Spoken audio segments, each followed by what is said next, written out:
Cikgu akan tunjukkan kaedah lompat pagar dalam ayat matematik.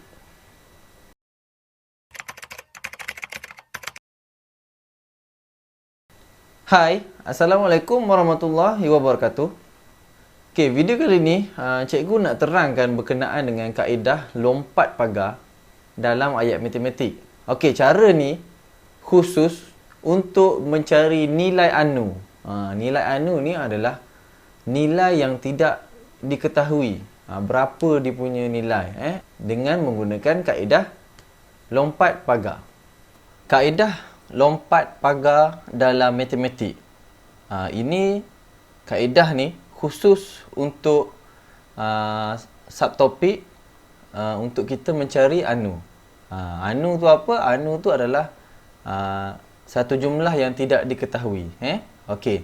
Sebelum kamu nak selesaikan ataupun mencari anu, mencari nilai anu tu, jumlah yang kamu tak ketahui tu, sebelum kita nak selesaikan tu, kita kena tahu pasangan dia dulu. Okey, pasangan untuk simbol. Apa pasangan untuk simbol? Contohnya macam simbol tambah ni, pasangan dia adalah tolak. Okey, simbol tolak, pasangan dia tambah. Simbol darab ataupun kali, dia punya pasangan adalah bahagi. Okey, simbol bahagi, pasangan dia adalah darab. Okey, maksudnya darab tambah dia berpasangan dengan tolak. Tolak dia berpasangan dengan tambah. Maksudnya tambah dengan tolak ni dia kawan baik, dia berpasangan. Darab dengan bahagi pula dia kawan baik. Apabila darab dia akan jadi bahagi, apabila bahagi dia akan jadi darab. Situasi macam mana yang dia akan bertukar tu? Okey, cikgu akan tunjuk. Kenapa cikgu namakan dia lompat pagar, kaedah lompat pagar? Sebab sama dengan tu kita ibaratkan dia sebagai pagar. Kita ibaratkan dia sebagai pagar. Kenapa kita nak ibaratkan dia sebagai pagar? Sebab kita nak pindahkan dia untuk mencari anu. Okey, contohnya macam 2 tambah 2. Maksudnya kena ada simbol tambah. Maksudnya kalau kita nak pindahkan nombor tu, kamu kena pindahkan sekali dengan simbol dia. Kamu tak boleh pindahkan nombor sahaja. Kena pindahkan sekali simbol dia. Jangan lompat nombor saja. Simbol pun kena lompat juga. Tetapi apabila simbol tu lompat pagar, ni sama dengan ni. Sama dengan ni adalah pagar. Sama dengan ni adalah pagar. Apabila dia nak lompat, nombor tak berubah, tetapi simbol dia akan berubah. Kalau sini tambah, bila dia lompat dia akan jadi tolak 2. Okey, nanti cikgu nak kamu faham untuk mula-mula. Okey, kamu kena ingat bahawa sama dengan ni kita mewakili dia sebagai pagar. Kamu bayangkan sama dengan ni adalah pagar. Dan tolak 5 ni, dia nak lompat pagar. Dia nak lompat pagar. Okey. Tolak, boleh kita bawa 5 saja? Tak boleh. Kita kena bawa sekali dengan tolak. Dua-dua ni. Okey. Tolak 5, bila dia lompat, dia akan jadi tambah 5. Dia berpasangan. Dia tak boleh jadi darab, dia tak boleh jadi bahagi. Kalau tolak, dia akan jadi tambah. Kalau tambah, bila lompat, dia akan jadi tolak. Okey. Darab 3. Bila kita lompatkan dia, lompat ke sebelah sini, sama dengan ni pagar. Kita lompat, dia akan jadi bahagi 3. Macam tu. Darab, dia akan jadi bahagi. Kalau bahagi pula jadi apa? Bahagi akan jadi darab. Lompat, dia akan jadi darab 6.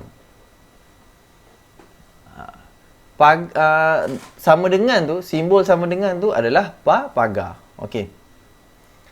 Okey, yang ni kenapa cikgu asingkan? Ni. Okey, 7. Kalau 7 saja tak ada simbol tu macam mana? Okey, kalau tak ada simbol ni, sebenarnya kamu kena ingat, ini adalah tambah. Tambah 7. Maksudnya, tambah ni, dia boleh ada dan juga dia boleh tak ada. Maksudnya, kalau tak ada tu, maksudnya tambah lah tu. Dia takkan boleh jadi tolak. Okey. Kalau tak ada apa-apa ni, maksudnya adalah tambah. Ha. Kalau tak ada apa-apa ni maksudnya tambah. Bukan tolak, bukan darab, bukan bahagi. Maksud dia ni adalah tambah 7. Kalau tak ada apa-apa lah. Jadi kalau kita nak pindahkan dia ke sebelah, dia akan jadi tolak 7. Okey, cikgu tunjukkan contoh dia. Ni hanya pembayang. Ni yang cikgu nak kamu faham yang ni. Dia lompat pagar. Sama dengan tu adalah pagar. Sekarang cikgu tunjukkan contoh. Okey. 3 tambah 8. Tak ada anu pun, tapi cikgu nak praktis untuk kita pindahkan dia. Okey. 3 tambah 8. Okey, kita pindahkan 8. Boleh kita bawa 8 saja? Ni pagar, sama dengan ni pagar. Boleh kita bawa 8 saja? Tak boleh. Kita kena bawa sekali dengan tambah 8. Bila tambah 8 pergi sini, dia akan jadi tolak 8. Okey, tu pasangan dia. Tambah dia akan jadi tolak. Okey, sekarang cikgu nak kamu pindahkan 3 pula. Okey, 3. 3 nak pindahkan sebelah sini, dia akan jadi 3 saja ke? Tak. Ni tak ada apa-apa kan? Kalau tak ada apa-apa, maksudnya sini adalah tambah. Bila tambah pergi ke sana, dia akan jadi tolak 3. Macam tu. Okey. Yang ni pula. 7 tolak 4. Pindahkan 4. Pindahkan 4, kita tak boleh pindahkan 4 saja. Kita kena pindahkan sekali dengan tolak 4. Dia pergi ke sebelah, dia akan jadi tambah 4. Jadi sekarang tolak 4 ni dah tak ada. Dia akan jadi 7 sama dengan 4. Ataupun tambah 4. Sama je. Okey. Sekarang pindahkan 7. Pindahkan 7. Ada apa depan ni? Simbol apa? Tak ada simbol. Jadi kalau tak ada simbol tu, maksudnya dia adalah tambah. Simbol tambah 7. Kita bawa ke sebelah, dia akan jadi tolak 7. Tapi sini dah tak ada lah. Sini semua dah tak ada dah. Sebab dia pindah. Ni pun sama tak ada. Sebab kita dah bawa sebelah, maksudnya dia dah tak ada dah. Okey. Sekarang darab pula. Darab dengan bahagi. Macam mana kita nak pindahkan? 5 darab 2. Pindahkan 2. Pindahkan 2. Boleh tak kalau kita nak pindahkan 2 saja? Tak boleh. Kita kena pindahkan sekali dengan simbol dia. Dia akan pindah ke sebelah. Dia akan jadi bahagi 2. Okey. Darab pula. 20 bahagi 4. Kalau kita nak pindahkan dia. Okey. Kita pindahkan dia. Kita kena pindah sekali dengan simbol. Dia akan jadi darab 4. Okey. Ini adalah untuk darab dengan bahagi. Darab dengan bahagi tu pasangan dia. Tambah dengan tolak. Okey. Sekarang cikgu bagi contoh soalan anu yang sebenar. Contoh soalan anu yang sebenar. Contoh dia macam ni. A ni adalah anu. Tambah 2 sama dengan 8. Berapa A tu sebenarnya kita nak cari? Anu ni boleh diwakilkan dengan menggunakan gambar ke, huruf abjad ke, ataupun kotak. Yang dia bukan nombor, tak ada nilai. Okey, jadi A ni dia tak ada nilai, kita tak tahu berapa. Kita kena cari A tu berapa sebenarnya. Okey, jadi sekarang macam mana cara dia? Kita kena pindahkan 2 ni lah. Kalau nak pindahkan 2, kita tak boleh bawa 2 saja. Kita kena bawa sekali dengan simbol dia. Kita pindah dia duduk belakang 8. Okey. Pindah dia duduk belakang 8. Jadi tambah 2 ni dia akan jadi tolak 2. Sekarang 2 dekat sini dah tak ada. Dia akan jadi A sama dengan 8 tolak 2. Sekarang 8 tolak 2 berapa? 6. Jadi A ni adalah 6 lah jawapan dia. A ni adalah 6. Macam tu. Jadi kita dah tahu dah A tu 6. Jadi betul tak? 6 tambah dengan 2 8. Sama je. Okey. Ni contoh pertama. Contoh kedua. 10 tambah W sama dengan 13. Tambah juga. 10 tambah W sama dengan 13. Kita kena cari, soalan dia suruh kita cari W. Macam mana kita nak jawab soalan anu macam ni? Senang sahaja. Kita tinggalkan W tu ataupun kita asingkan W. Okey. Jadi sekarang ni kita tinggalkan W dekat sini, kita bawa 10 ke sana. Kita bawa 10 pergi ke lompat pagar ke 13.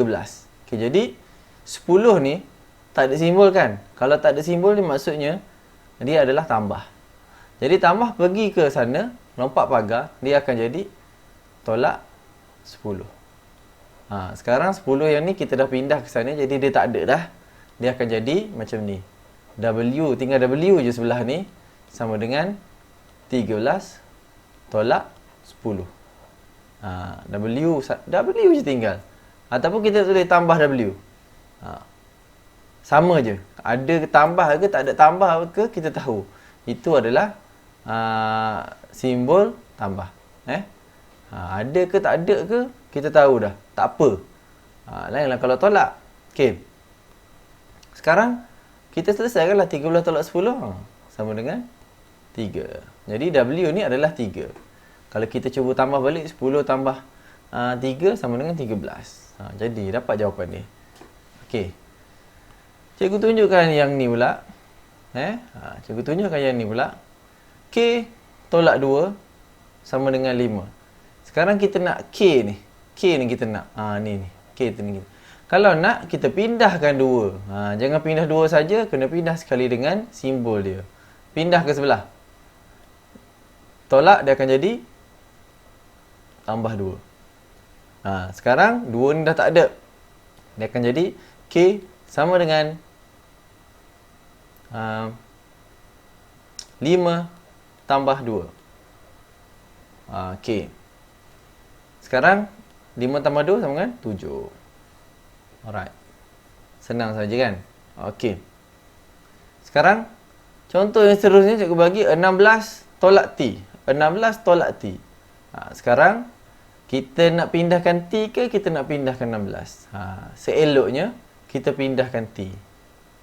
Sebab, dia punya ni kita nak jadikan dia sebagai tambah. Kalau dia jadi tambah, simbol tu boleh hilang saja. Okey. Kita pindahkan pergi ke sebelah, dia akan jadi tambah T.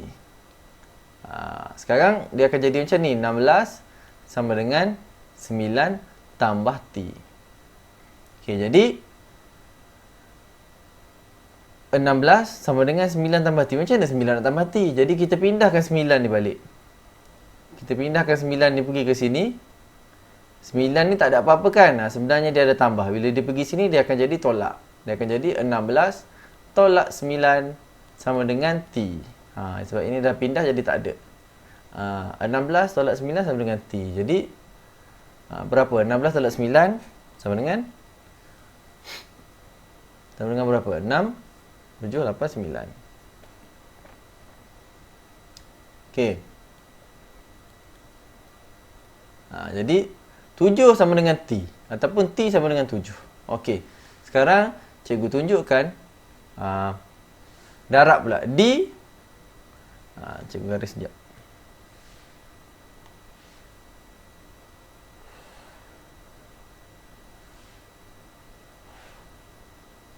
Okay. D darab 3 sama dengan 12. D darab 3 sama dengan 12. Kita pindahkan darab 3 ni ke sebelah. Dia akan jadi bahagi 3. Jadi sini tinggal D saja. D sama dengan 12 bahagi 3. Jadi 12 bahagi 3 sama dengan 4. Okey.